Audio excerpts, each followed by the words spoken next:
Good morning everyone. स्वागत है आप सभी का विजडम एजुकेशन पे। आज 15 अक्टूबर 2020 है। दैनिक जागरण के राष्ट्रीय संस्करण का कंप्लीट न्यूज़ एनालिसिस करेंगे। तो आगे बढ़ने से पहले जिन लोगों ने टेलीग्राम चैनल ज्वाइन नहीं किया, हमारे टेलीग्राम चैनल को जाकर के ज्वाइन कर लें। लिंक आपको डिस्क्रिप्शन में मिल जाएगा और साथ ही साथ जो पहला कमेंट होगा वहाँ पे मैं लिंक डाल दूँगा। विजडम एजुकेशन के नाम से ही हमारा टेलीग्राम चैनल है, वो ज्वाइन कर लें। उसका सबसे बड़ा बेनिफिट आपके लिए यह होगा कि जो ये दैनिक जागरण का राष्ट्रीय संस्करण है, दैनिक जागरण के राष्ट्रीय संस्करण का पीडीएफ मैं वहाँ प्रोवाइड कर देता हूँ और साथ ही साथ इस तरह से हाईलाइट करके प्रोवाइड करता हूँ। जो न्यूज़ इंपॉर्टेंट होता है उसको इस तरह से हाईलाइट कर देता हूँ। साथ ही साथ इस न्यूज़ का मान लो ये पार्ट इंपॉर्टेंट है तो इस तरह से मैं हाईलाइट करके वहाँ पे डाल देता हूँ सवेरे सवेरे मॉर्निंग में। तो अगर आप हमारा एनालिसिस अभी सुन रहे हो तो उससे पहले अगर आपने पीडीएफ पढ़ लिया और ख़ास करके जिस पोर्शन को मैंने हाईलाइट किया उस पोर्शन को आपने पढ़ लिया तो वो आपके लिए काफ़ी बेनिफिशियल होगा। देखो, सिर्फ हमारा वीडियो देखने से काम नहीं चलेगा, आपको पढ़ना पड़ेगा और एटलीस्ट वीडियो में मैं जिस पार्ट का डिस्कस करता हूँ उसे पढ़ने की ज़रूरत है, उसको आपको जानना चाहिए। और दैनिक जागरण का राष्ट्रीय संस्करण सिर्फ दिल्ली में मिलता है। दिल्ली के अलावा जो जैसे मान लो बिहार में आप चाहोगे, बिहार में दैनिक जागरण का राष्ट्रीय संस्करण नहीं मिलता है, तो इसलिए पीडीएफ आपके लिए बेनिफिशियल है। तो निश्चित तौर पे हमारा टेलीग्राम चैनल जाकर के ज्वाइन कर लें और साथ ही साथ जिस पोर्शन को मैं हाईलाइट करता हूं उस पोर्शन को पहले पढ़ लें, उसके बाद हमारा वीडियो देखें। देन आपके लिए काफ़ी बेनिफिशियल होगा यह। और वीडियो को निश्चित तौर पे शेयर कर दें अपने दोस्तों के साथ, कलीग के साथ, इसे ज़रूर शेयर कर दें। और वीडियो को आप लोग लाइक भी कम कर रहे हो आजकल, तो लाइक निश्चित तौर पे कर दें। आपके लाइक करने से हमारा भी मोटिवेशन बना होता है, राइट। चलिए शुरुआत करते हैं अब। देखो, आज का जो क्वेश्चन है, ये क्वेश्चन भी उत्तर प्रदेश पीसीएस ने 2020 में पूछा है। क्वेश्चन है कि निम्नलिखित में किस राज्य में 7 अगस्त 2020 को विद्युत चलित वाहन नीति यानी इलेक्ट्रॉनिक्स व्हीकल नीति किस राज्य ने घोषणा किया था? ऑप्शन ए है मध्य प्रदेश, ऑप्शन बी है उत्तर प्रदेश, ऑप्शन सी है दिल्ली या ऑप्शन डी है तमिलनाडु। इस क्वेश्चन का डिस्कस भी हमने कई बार अपने क्लास में किया है, यहाँ पे किया है, इसलिए ये क्वेश्चन का जवाब हमें कमेंट सेक्शन में दे दें। वीडियो के आखिर में मैं इस पर डिस्कस कर दूंगा। आपके हाथ में है जनता की दीपावली, सुप्रीम कोर्ट ने सरकार को कहा। इशू सुन लो, इशू क्या है। देखो, लॉकडाउन की शुरुआत हुई थी 22 मार्च को लॉकडाउन की शुरुआत हुई थी। तो लॉकडाउन की जब शुरुआत हुई थी सब कुछ देश में लॉकडाउन हो गया, कंपनियां बंद हो गई। तो उस समय में जो कई लोगों ने बैंक से पैसा लिया था, कई लोगों ने बैंक से उधारी लिया था या कई इंडस्ट्री ने जो बैंक से पैसा लिया, ऐसे कंडीशन में वो लोग अपना पैसा चुकाने में असमर्थ हो गए बैंक को, राइट। तो ऐसे कंडीशन में आरबीआई ने कहा कि ठीक है, आप एक काम करें कि आपका जो भी लोन का इंटरेस्ट आ रहा है और ये जो इंटरेस्ट है इस इंटरेस्ट को आप जो है 3 महीने के बाद हमें दें। यानी जो है 1 मार्च से लेकर के, पहले ये 3 महीने के लिए लागू हुआ था कि 3 महीने आपको कोई इंटरेस्ट नहीं देना है। मार्च, अप्रैल और मई तक कोई इंटरेस्ट नहीं देना था। जो डेडलाइन डेट था वो था 31 मई।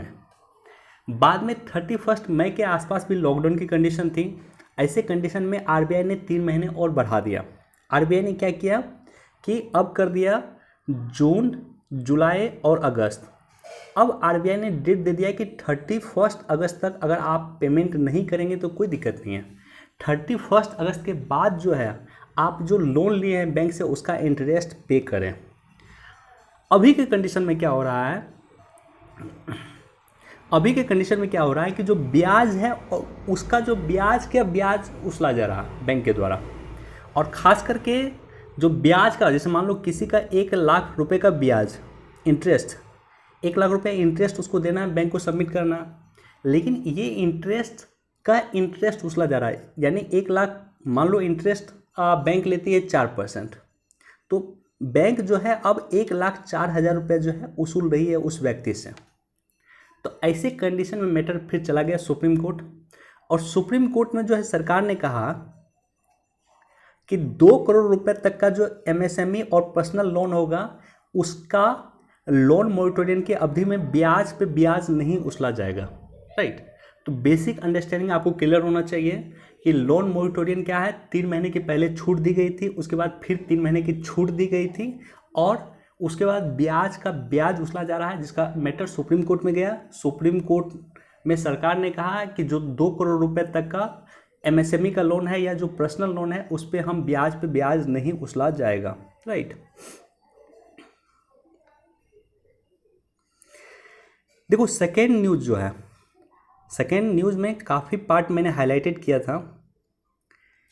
स्टार्ट प्रोजेक्ट का नाम क्या है? START। बीपीएससी का एग्ज़ाम आने वाला है, हो सकता है बीपीएससी के एग्ज़ाम में इसका फुल फॉर्म ही पूछ दें।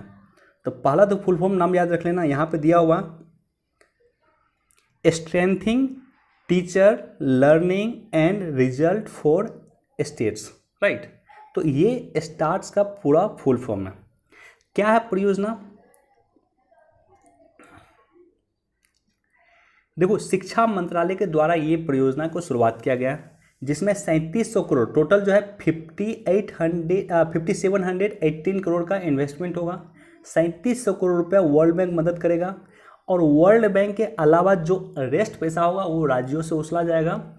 और ये जो है फिलहाल 6 राज्यों में हिमाचल प्रदेश, राजस्थान, महाराष्ट्र, मध्य प्रदेश, केरल और उड़ीसा में इम्प्लीमेंट होने वाला है। तो नाम याद रख लेना, वर्ल्ड बैंक की सहायता से ये 6 राज्यों में इम्प्लीमेंट होगा, हिमाचल प्रदेश, राजस्थान, महाराष्ट्र, मध्य प्रदेश, केरल और उड़ीसा में।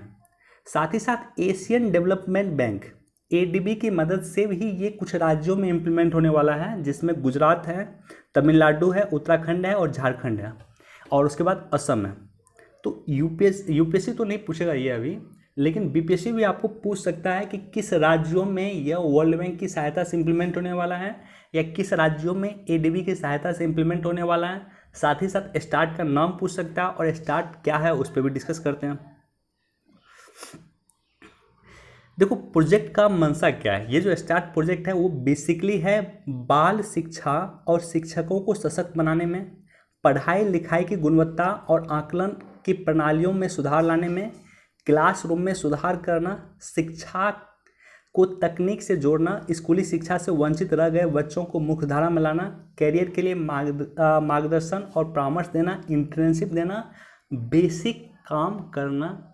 बेसिकली ये इसी चीज़ से संबंधित है, ये सारा का सारा काम करना स्टार्ट से संबंधित है, राइट। जब आप पढ़ोगे तो खुद आपको आइडिया आ जाएगा।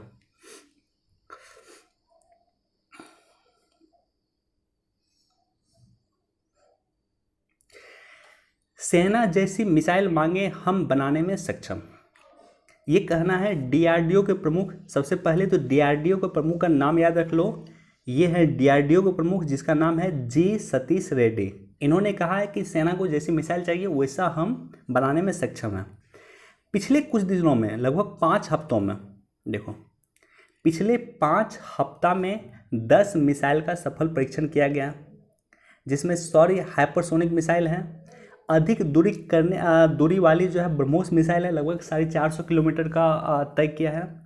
उसके बाद परमाणु क्षमता वाली पृथ्वी बैलिस्टिक मिसाइल है, हाइपरसोनिक मिसाइल तकनीक है, रुद्रम एंटी रेडिएशन मिसाइल है, supersonic missile assistant release torpedo weapon system, ये सब है। अब देखो मिसाइल से संबंधित 2 इम्पॉर्टेंट बातें। पहला तो मिसाइल जो है नॉर्मली 2 प्रकार के होते हैं। एक तो मिसाइल जो होता है वो होता है एंटी बैलिस्टिक मिसाइल या बैलिस्टिक मिसाइल।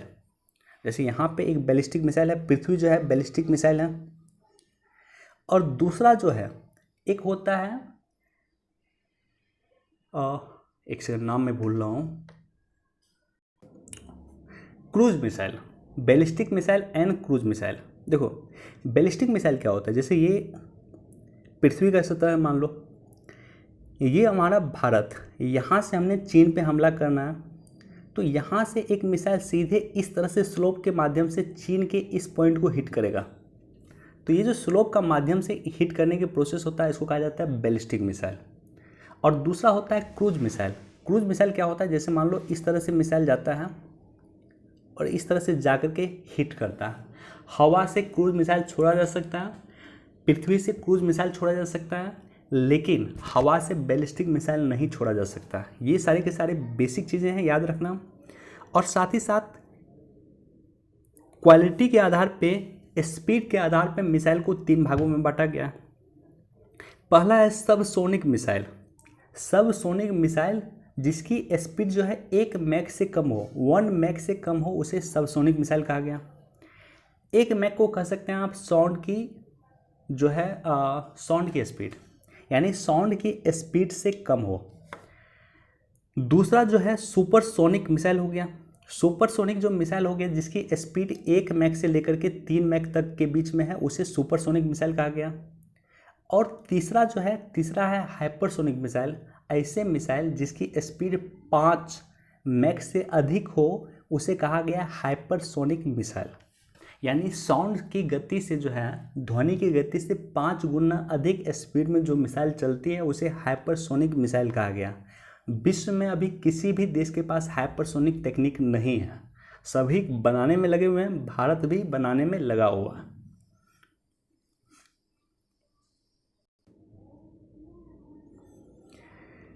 दिल्ली एनसीआर में प्रदूषण की आज से 24 घंटे निगरानी। देखो, 2 न्यूज़ है पॉल्यूशन को लेकर के, इसलिए दिल्ली पॉल्यूशन पे आज हम डिटेल से एनालिसिस करेंगे।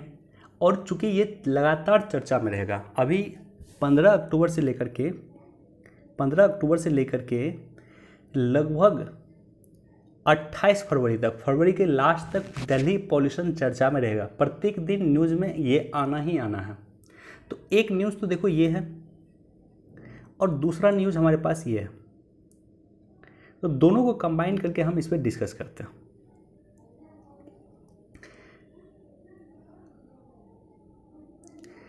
देखो, 15 अक्टूबर यानी आज से लेकर के एक मुहिम शुरू किया गया है, और ये मुहिम चलेगा 28 फरवरी तक, जिसमें पॉल्यूशन को लेकर के दिल्ली में हर जगह चप्पे चप्पे पे निगरानी होगी। और 50 टीमें तैनात की गई है जिसका काम है पॉल्यूशन को रोकना। क्यों? क्योंकि दिल्ली जो है अभी के समय में गैस चैम्बर के रूप में तब्दील हो जाता है। काफ़ी पॉल्यूशन होता है दिल्ली में अक्टूबर से लेकर के फरवरी के लास्ट तक। सबसे पहला तो ये जानो कि एयर क्वालिटी इंडेक्स जो मेजर होता है, एयर क्वालिटी इंडेक्स, उसका क्या क्या कंपोनेंट है। तो पहला कंपोनेंट है PM10, PM2.5, nitrous oxide NO2, carbon monoxide CO, SO2 यानी सल्फर डाइऑक्साइड, O3 यानी ओजोन, NH3 यानी अमोनिया, और Pb यानी लेड। तो ये सारा का सारा पार्ट है एयर क्वालिटी इंडेक्स का। इसमें कहीं भी मैंने कार्बन डाइऑक्साइड को इंक्लूड नहीं किया। और यूपीएससी ने क्वेश्चन दिया, प्रीवियस ईयर का क्वेश्चन देखोगे, आप देखोगे कि यूपीएससी ने क्वेश्चन दिया और ऑप्शन में CO2 दे दिया।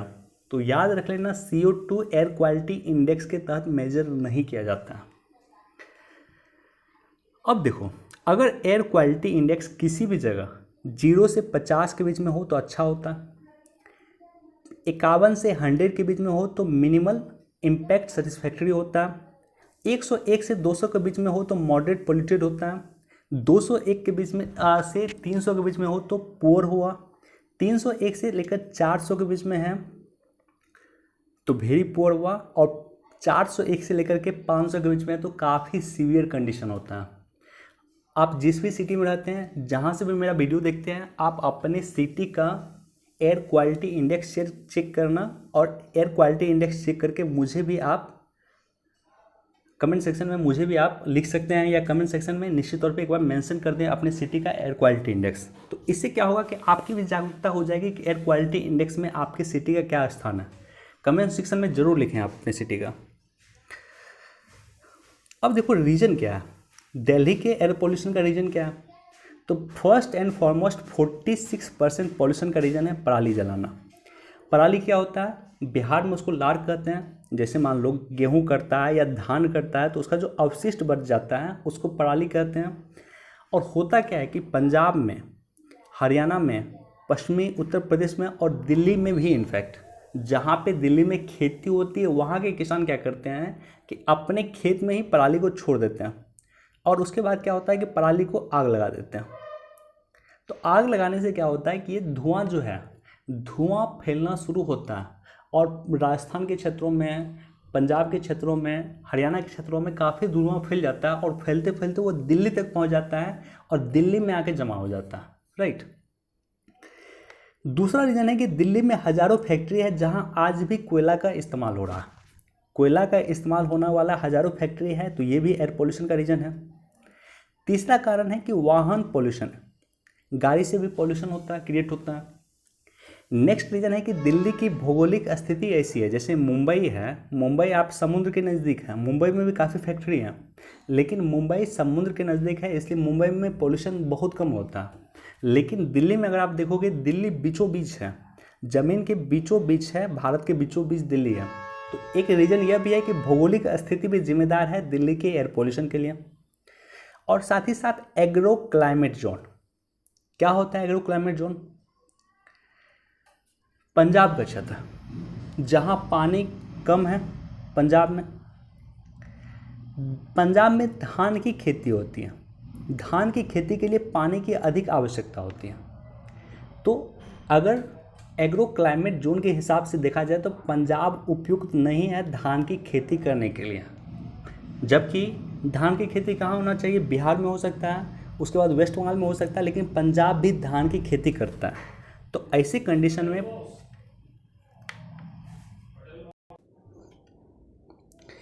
यानी एग्रो क्लाइमेट जोन का अर्थ हुआ कि जहाँ पे जो कृषि होना चाहिए वो कृषि ना हो करके अन्य चीज़ों की कृषि वहाँ पे हो रही है, और ये भी कहीं ना कहीं पॉल्यूशन क्रिएट करने का काम करता है। ये दिल्ली के एयर पोल्यूशन का कारण भी है। इस तरह से मान लो, जैसे पंजाब में अगर धान की खेती होती है तो धान के लिए पानी की आवश्यकता होती है।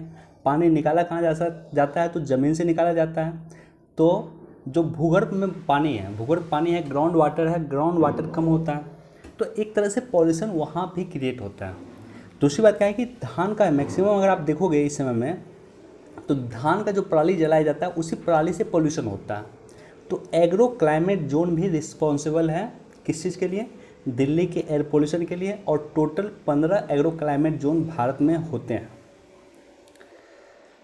अब देखो सॉल्यूशन क्या है। सॉल्यूशन यह है कि हैप्पी सीडर मशीन पराली के लिए इस्तेमाल होता था। सरकार इसके लिए जो है इंसेंटिव देने का भी काम करती है। दूसरा है कि ऑड इवन नीति दिल्ली में लागू किया गया था, एक अच्छा सॉल्यूशन था। एक दिन जो है ऑड नाम की गाड़ी चलेगी और एक दिन इवन नाम की गाड़ी चलेगी। जिस गाड़ी के अंतिम डिजिट पे इवन नंबर दिया हुआ है या जो इवन संख्या, उस संख्या की गाड़ी एक दिन चलेगी और एक दिन ऑड संख्या की गाड़ी चलेगी। ये भी फॉर्मूला दिल्ली में इस्तेमाल किया गया था। साथ ही साथ टेक्नोलॉजी का इस्तेमाल कर सकते हैं, जैसे वायु। बीपीएससी ने ये क्वेश्चन पूछा था वायु के बारे में। वायु एक तरह से एयर पॉल्यूशन सोखने का काम करता था। जिस तरह से स्मोक टावर होता है उसी तरह से छोटा छोटा इस तरह से मान लो लगाया गया, हर एक चौराहा पे लगाया गया, और ये क्या करेगी कि एयर पॉल्यूशन जो होगी, जो PM10 है, PM2.5 सल्फर डाइऑक्साइड, इसको सोखने का काम करती है। ग्रेप रणनीति क्या होता है उस पर डिस्कस करेंगे। नीचे जो न्यूज़ दिया हुआ वो भी ग्रेप रणनीति से ही संबंधित है, तो इस पर भी हम डिस्कस करेंगे। इलेक्ट्रॉनिक्स व्हीकल, देश में पहली, यूपी PCS ने क्वेश्चन पूछा है ये कि देश में कौन से राज्य ने पहली इलेक्ट्रॉनिक्स व्हीकल नीति लाई है, तो वो दिल्ली लाया है। तो दिल्ली जो है इलेक्ट्रॉनिक्स व्हीकल नीति पे काम कर रही है। यानी जो गाड़ी पेट्रोल पे काम करती है वो पेट्रोल पे काम करके ना अब इलेक्ट्रॉनिक्स काम करे, यानी उसको चार्ज करके, यानी विद्युत पे उसको चार्ज कर दो, इलेक्ट्रिसिटी पे उसको चार्ज कर दो और उसके चार्ज के आधार पे वो काम करे। इससे क्या होगा कि पेट्रोल से निकलने वाला जो पोल्यूशन होता है वो पोल्यूशन कम होगा।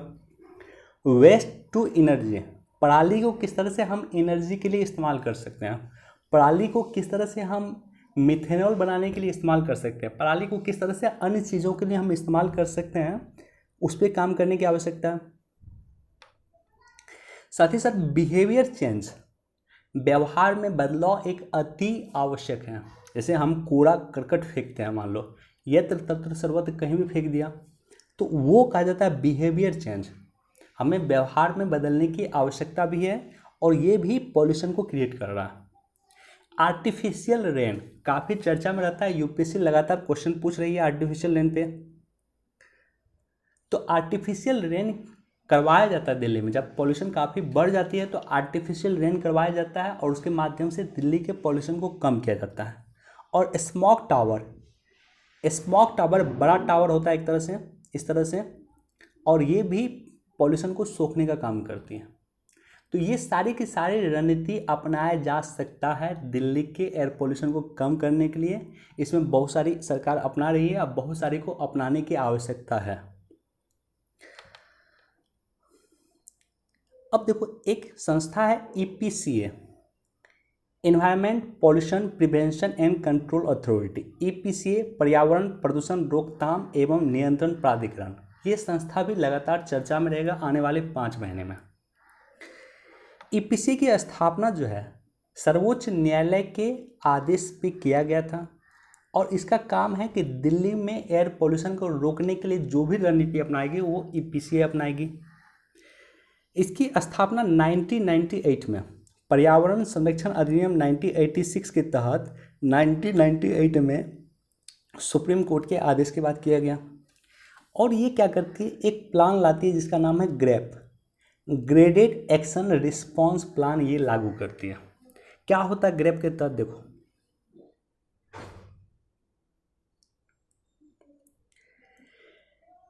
देखो जैसे ग्रेप के तहत क्या होता है कि दिल्ली के एयर पोल्यूशन को कम करने के लिए जो भी रणनीति अपनानी चाहिए वो रणनीति जो है अपनाई जाती है EPCA के द्वारा। अब देखो यहाँ पे पहला स्तर, 4 स्तर में जो है इस बार दिल्ली में एयर पोल्यूशन को कंट्रोल करने के लिए EPCA काम करेगी। पहला स्तर में जब PM 2.5 का इंडेक्स 91 से कम होगा, 91 से कम होगा और PM 10 का स्तर 250 से लगभग 350 के बीच में होगा। तो PM 2.5 का इंडेक्स जो है 91 से 120 के बीच हो और PM 10 का स्तर 251 से 350 के बीच में हो, तब सरकार ये काम करेगी, EPCA ये काम करेगी। कूड़ा जलाने पे रोक लगेगी और ऐसा करने पे जुर्माना भरना होगा। ईंट भट्ठी और कोयला आधारित विद्युत संयंत्रों पे नियंत्रण करना होगा। ये सारे के सारे काम करती हैं, राइट। दूसरा स्तर क्या होगा इस बार का दिल्ली का, कि अगर PM 10 का स्तर जो है 2.5 का स्तर 121 से 250 के बीच में हो और PM 10 का स्तर 351 से लेकर 430 के बीच में हो, तो ये सारी की सारी रणनीति पे काम करेगी EPCA। तीसरा भी आप पढ़ सकते हो कि जब PM 2.5 का स्तर जो है 250 से ऊपर हो और PM 10 का स्तर 430 से ऊपर चला जाए, तब ये रणनीति भी काम करेगी EPCA। और चौथा रणनीति भी आप पढ़ लेना। देखो ये न्यूज़ तब तक आपको समझ में नहीं आएगा, ग्रेडेड रिस्पॉन्स एक्शन प्लान तब तक समझ में नहीं आएगा जब तक आपको दिल्ली के एयर पोल्यूशन के बारे में पूरी जानकारी नहीं हो, एयर क्वालिटी इंडेक्स के बारे में आपको जानकारी नहीं हो, EPCA के बारे में आपको जानकारी नहीं हो। तो ऐसे कंडीशन में ये न्यूज़ आपको क्लियर नहीं होगा, ये समझ में नहीं आएगा। तो इसलिए हमने बेसिक से लेकर पूरा डिटेल एनालिसिस किया है दिल्ली एयर पोल्यूशन को लेकर के, क्योंकि आने वाले 4-5 महीने ये चर्चा में रहेगा। बाकी आप खुद से एक बार पढ़ना।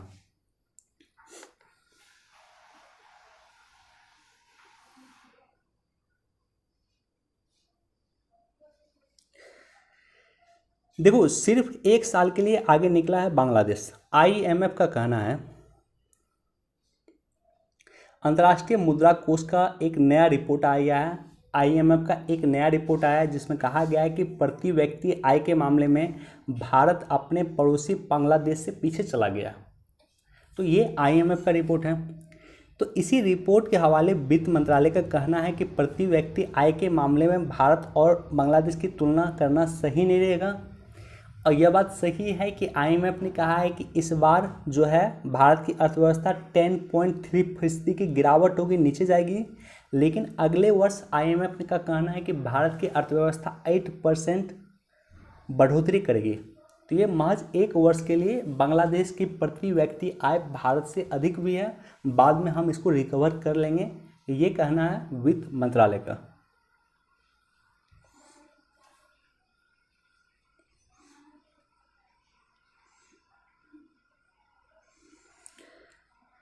यहाँ पे तीनों न्यूज़ मुझे डिस्कस करना है। ये भी हाइपरसोनिक मिसाइल के बारे में मैंने आपको बताया कि जिसकी स्पीड जो है 5 मैक से अधिक हो, वैसे मिसाइल को हाइपरसोनिक मिसाइल कहा जाता है। तो एक बार इसको आप देख लेना, पढ़ लेना खुद से। साथ ही साथ यहाँ पे राज्यपाल को लेकर के लगातार चर्चा होती है। राज्यपाल को लेकर के, महाराष्ट्र के राज्यपाल को लेकर के यहाँ पे चर्चा दिया हुआ है। अवमानना याचिका दायर किया गया उनके खिलाफ। लेकिन सवाल ये उत्पन्न होता है, क्वेश्चन ये अराइज होता है कि क्या राज्यपाल के खिलाफ सिविल सूट दायर किया जा सकता है? क्या राज्यपाल के खिलाफ क्रिमिनल सूट दायर किया जा सकता है राज्यपाल के पीरियड में? जब राज्यपाल किसी राज्य का राज्यपाल हो, जैसे मान लो ये अभी भगत सिंह कोश्यारी जो है अभी राज्यपाल है कहाँ के? तो ये राज्यपाल है महाराष्ट्र के। तो क्या अभी के पीरियड में इन पे सिविल सूट दायर किया जा सकता है? तो नहीं। राज्यपाल जब किसी राज्य में पदस्थापित हो तो वैसे कंडीशन में उस पर सिविल सूट दायर नहीं किया जा सकता। तो इस पे लेकर के यूपीएससी ने क्वेश्चन पूछा है, स्टेट पीसीएस ने क्वेश्चन पूछा है, अन्य जगह भी क्वेश्चन पूछा गया है। इसको जाकर के अपने लक्ष्मीकांत के बुक में देख लेना, डिटेल से पढ़ लेना। बाकी मैं एनआरसी के बारे में जरूर डिस्कस करूँगा आज। देखो एनआरसी क्या होता है? एनआरसी का फुल फॉर्म होता है नेशनल रजिस्टर ऑफ सिटीजनशिप, भारतीय नागरिकता रजिस्टर। यानी आप भारत के नागरिक हैं। एनआरसी के तहत जिस व्यक्ति का नाम हो वो क्या होगा कि भारत का नागरिक होगा, और जिसका नाम नहीं हो वो भारत के नागरिक नहीं है। सिंपल है। तो एनआरसी की जो शुरुआत हुई है जब भारत आज़ाद हुआ 1947 में, तो ऐसे कंडीशन में क्या हुआ कि भारत में कई, खास करके असम के क्षेत्रों में कई बांग्लादेश के लोग आना शुरू कर गए। तो काफ़ी बड़े लेवल पे उस समय में घुसपैठ की घटनाएं हुई। तो उसको देखते हुए सुप्रीम कोर्ट ने 1951 में कहा कि आप जो है एक एनआरसी बनाइए।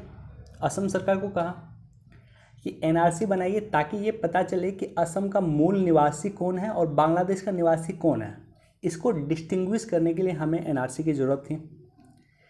उसके बाद 1971 में बांग्लादेश बनने के बाद काफ़ी बड़ी संख्या में घुसपैठ की घटनाएं हुई।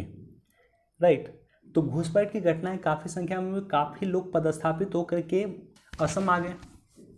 तो उस समय में भी मांग हुई कि एनआरसी को प्रारूप पूरी तरह से तैयार कर दिया जाए। उस समय में भी तैयार नहीं हुआ, सरकार तैयार नहीं कर पाई। उसके बाद 1985 असम छात्र संघ, इन्होंने आंदोलन करना शुरू कर दिया, अखिल असम छात्र संघ, जिसे आसू कहा जाता है। और इन्होंने आंदोलन लगातार किया, 10-15 वर्ष तक ये आंदोलन करते रहे।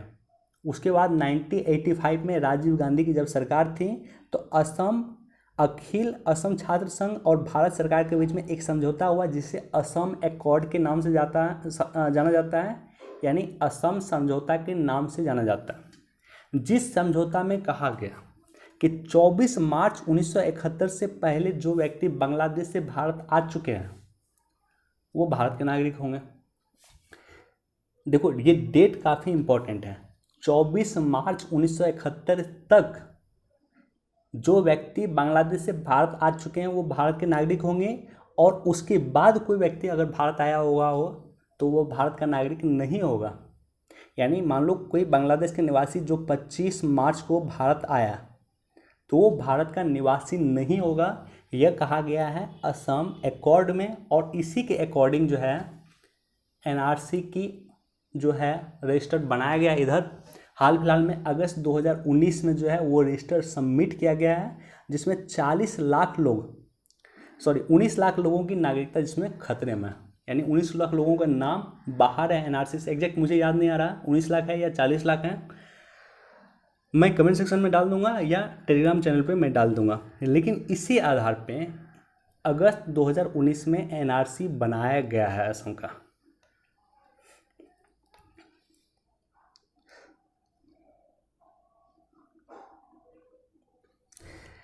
चुनाव आयोग की परीक्षा लेगा कोरोना। देखो बिहार में इलेक्शन होने वाले हैं और बिहार के इलेक्शन को लेकर के संदेह की स्थिति क्रिएट हो रही है कि इलेक्शन ढंग से हो पाएगा या नहीं हो पाएगा। तो इसलिए ये आर्टिकल दिया हुआ चुनाव आयोग को लेकर के। लेकिन आप सभी लोग जो मेंस देने वाले हैं, जिनका यूपीएससी का मेंस है या बीपीएससी का मेंस है, या जिनका इंटरव्यू होने वाला बीपीएससी का, उनके लिए चुनाव आयोग काफ़ी इम्पॉर्टेंट है। इंटरव्यू वाले पर्सन के लिए भी चुनाव आयोग काफ़ी इंपॉर्टेंट है, क्वेश्चन पूछा जा सकता है चुनाव आयोग के बारे में, राइट। तो पढ़ लेना खुद से। आज हम डिस्कस नहीं कर रहे हैं, लेकिन ऑलरेडी हमने कई बार डिस्कस किया है।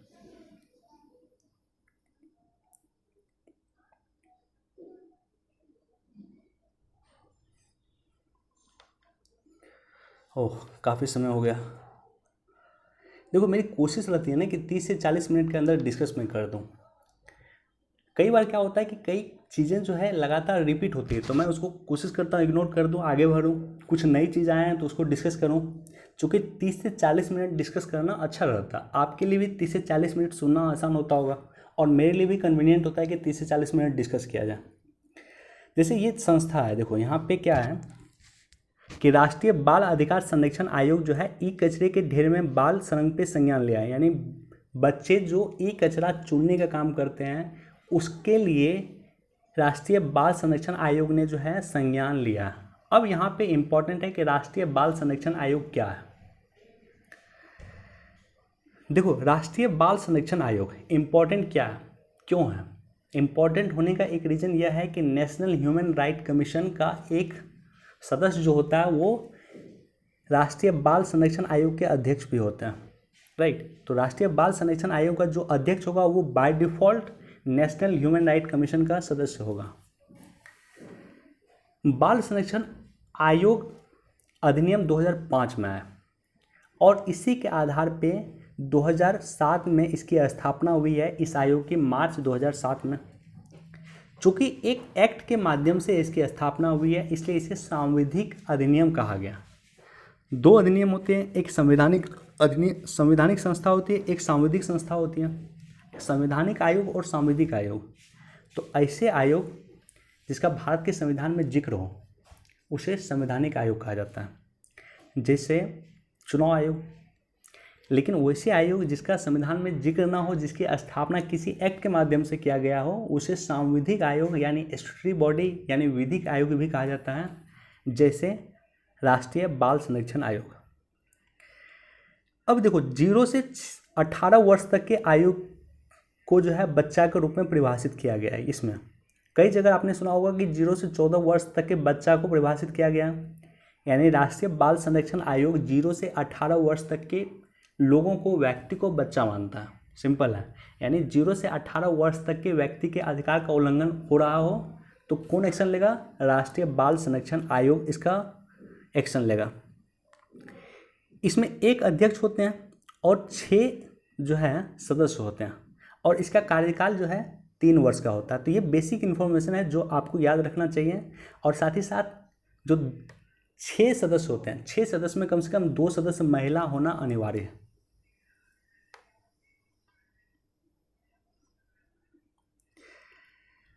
अल नीनो और ला नीना दोनों के बारे में आपको जानकारी होना चाहिए। बेसिक चीज़ें हैं, अपने जाकर के ज्योग्राफी के बुक से पढ़ लेना। अल नीनो के कारण भारत में गर्मी अधिक पड़ती है, ला नीना के कारण भारत में ठंड अधिक पड़ती है, और आईएमडी का कहना है कि इस बार ठंड अधिक पड़ेगी, ला नीना का इफेक्ट भारत में इस बार अधिक होगा। तो ला नीना क्या है, अल नीनो क्या है, दोनों के बारे में जाकर के अपने ज्योग्राफी की किताब से पढ़ लेना। बाकी थोड़ा सा पोर्शन मैंने हाईलाइट किया, उसको भी आप देख सकते हैं।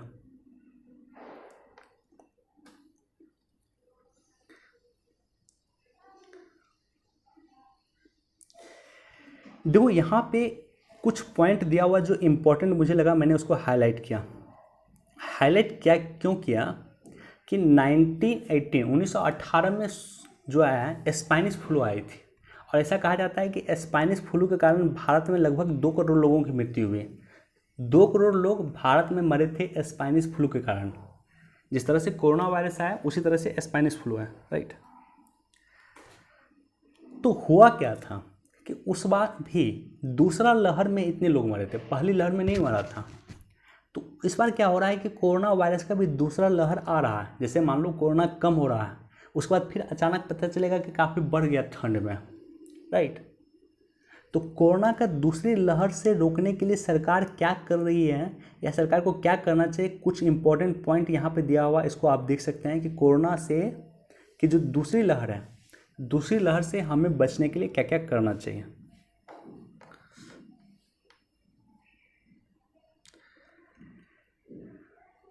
देखो इस पॉइंट पे क्या इंपॉर्टेंट है ऑलरेडी मैंने एक बार मेंशन कर दिया है, आप जाकर के इसको खुद पढ़ लेना। इस टॉपिक पे कल भी हमने डिस्कस किया था कि नेपाल के कुछ क्षेत्रों पे चीन अपना अधिकार करने की कोशिश कर रहा है और चीन का वैसे भी मानना है कि नेपाल उसके क्षेत्राधिकार मानता है। कल मैंने बताया था आपको कि एक हथेली और 5 उंगली के कॉन्सेप्ट पे चीन काम करता है। चीन का कहना है कि नेपाल का जो क्षेत्र है वो एक्सटेंडेड तिब्बत का क्षेत्र है, यानी नेपाल भी एक तरह से तिब्बत में पड़ता है, यानी नेपाल भी एक तरह से चीन में पड़ता है। तो इसलिए धीरे धीरे नेपाल के कुछ क्षेत्रों को वो जो है अपने में शामिल कर रहा है धीरे धीरे, राइट। तो अब नेपाल सरकार जगी है, नेपाल सरकार वहाँ पे पोस्ट क्रिएट कर रहा है और इसी को लेकर के ये एडिटोरियल दिया हुआ है। कल भी हमने चर्चा किया था, उसी से रिलेटेड कुछ पॉइंट है, एक बार देख लेना।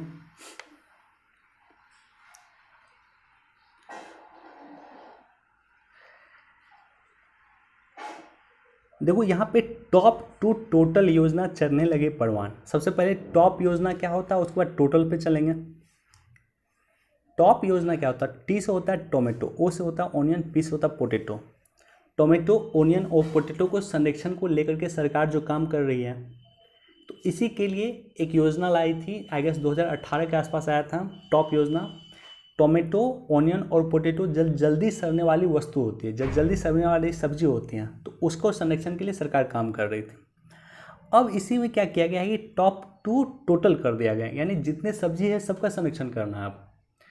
तो ये योजना आ गया है टॉप 2 टोटल योजना। इसके तहत क्या किया जा रहा है अब एक तरह से, जैसे कुछ समय पहले याद होगा कि मैंने आपको बताया था और उत्तर प्रदेश पीसीएस ने भी इस पर क्वेश्चन पूछा था। मैंने आपको बताया था कि पहली जो किसान ट्रेन चली है वो बिहार के दानापुर से लेकर के महाराष्ट्र के नासिक तक चली है। तो हो क्या रहा है अब कि ये जो सब्जी वगैरह होते हैं इसको एक जगह से लोड करके दूसरे राज्य में भेजा जाता है, यानी बिहार के दानापुर से सामान जाएगा नासिक और नासिक से सामान आएगा बिहार। तो अब क्या हो रहा है कि इसी योजना के तहत जो है खाद्य प्रसंस्करण उद्योग के माध्यम से 50% से अधिक सब्सिडी, 50% जो है भाड़ा दिया जा रहा है, सब्सिडी दिया जा रहा है, ट्रेन किराया दिया जा रहा है खाद्य प्रसंस्करण उद्योग के माध्यम से। बेसिक इंफॉर्मेशन है।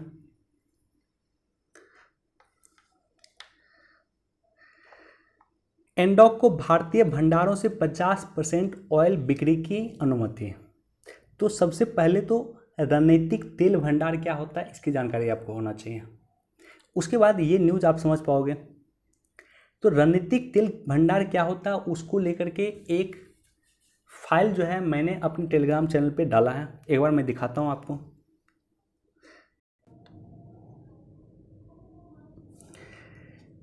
देखो स्ट्रेटेजिक पेट्रोलियम रिजर्व, रणनीतिक तेल भंडार, इसका जो फेज़ 1 है वो कंप्लीट हो गया, फेज़ 2 अभी चल रहा है।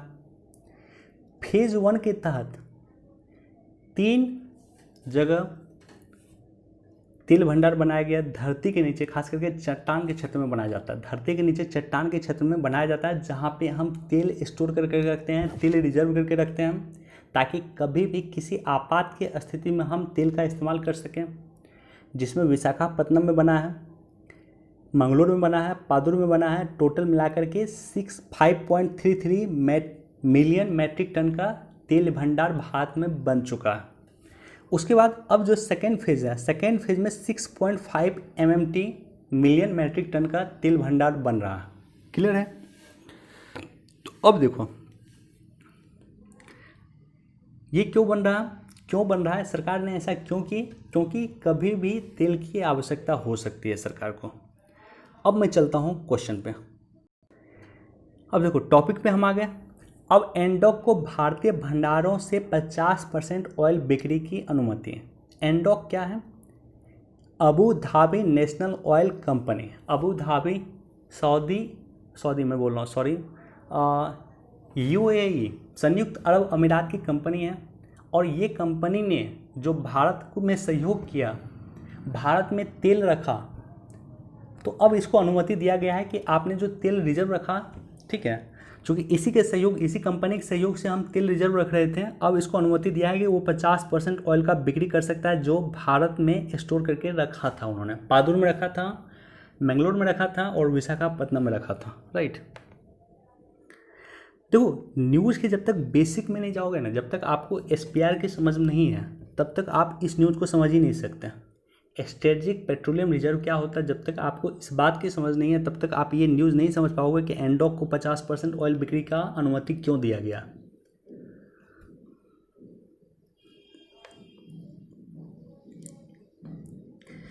यहाँ से हमारे लिए इम्पॉर्टेंट है इस न्यूज़ से UNHRC। मैं डिस्कस नहीं कर रहा हूँ, काफ़ी न्यूज़ हमने डिस्कस किया आज, लेकिन ये काफ़ी इम्पॉर्टेंट है और कई बार हमने डिस्कस किया है, बाद में मैं इस पर डिस्कस कर दूंगा। United nation human right council, जिससे अमेरिका अलग हो चुका है, उसमें चीन के चुने जाने से अमेरिका खफा है, क्योंकि United nation human right council या कमीशन, इसमें कौन है, इसमें चीन को शामिल किया गया है। वो चीन जो अपने यहाँ उइगर मुसलमान पे अत्याचार करता है उसको अगर शामिल किया गया तो अमेरिका इससे खफा है। और अमेरिका ने कहा है कि उन्होंने जो UNHRC से अलग हुआ वो एक सही निर्णय था, क्योंकि UNHRC अलोकतांत्रिक हो गई है, चीन जैसे देशों को उसमें जगह मिल रहा है, चीन जैसे देश उसमें सदस्य बन रहे हैं जो अपने यहाँ उइगर मुस्लिम का अत्याचार कर रहा है। इसको भी एक बार देख सकते हैं। शी जिनपिंग ने कहा युद्ध को दिमाग में रख के तैयार रहे सेना, यानी जो सेना है चीनी सेना, वो युद्ध को दिमाग में रख करके तैयार रहे, कभी भी युद्ध हो सकता है। एक तरह से अप्रत्यक्ष तौर पे उन्होंने भारत को धमकी देने का काम किया। अब देखो इसको मैं डिस्कस कर रहा हूं। 2 द्वीपों पे कब्जे को लेकर के पाक में बढ़ने लगे चीन का विरोध, क्या है?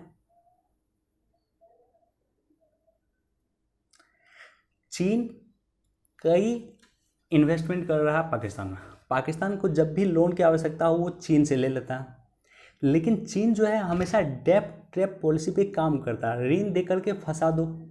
एक देश को इतना ऋण दो कि वो ऋण चुकता ना कर पाए, और जब ऋण चुकता नहीं कर पाएगा तो क्या होगा कि उस देश का जो इम्पोर्टेंट कंपनी है उसको हड़प लेंगे, या उस देश का जो इम्पोर्टेंट लोकेशन होगा उसको हड़प लेंगे।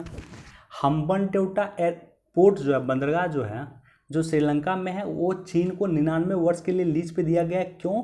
क्योंकि श्रीलंका सरकार चीन का कर्ज चुकाने में असक्षम हुई। तो इसी तरह से आप कुछ देख रहे हैं कि पाकिस्तान का जो 2 द्वीप हैं, इस 2 द्वीप को वो सौंप रहा है, किसको? चीन को सौंप रहा है। क्यों सौंप रहा है? चीन की पाकिस्तान की सरकार कुछ भी कहे, लेकिन मकसद उसका यही है कि पाकिस्तान जो है डेप्ट लिया है, जो ऋण लिया है, ऋण चुकाने में पाकिस्तान सरकार सक्षम नहीं है चीन को, बदले में उसे वो 2 द्वीप सौंप रहे हैं, राइट।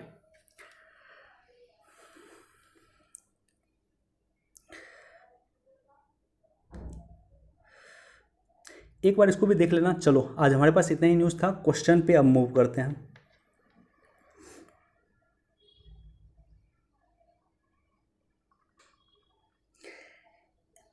ऑलरेडी हमने डिस्कस कर लिया है, जो इलेक्ट्रॉनिक्स व्हीकल नीति लाई है वो कौन लाया है? वो दिल्ली गवर्नमेंट लाया। तो ऑप्शन सी यहाँ पे बिल्कुल सही है।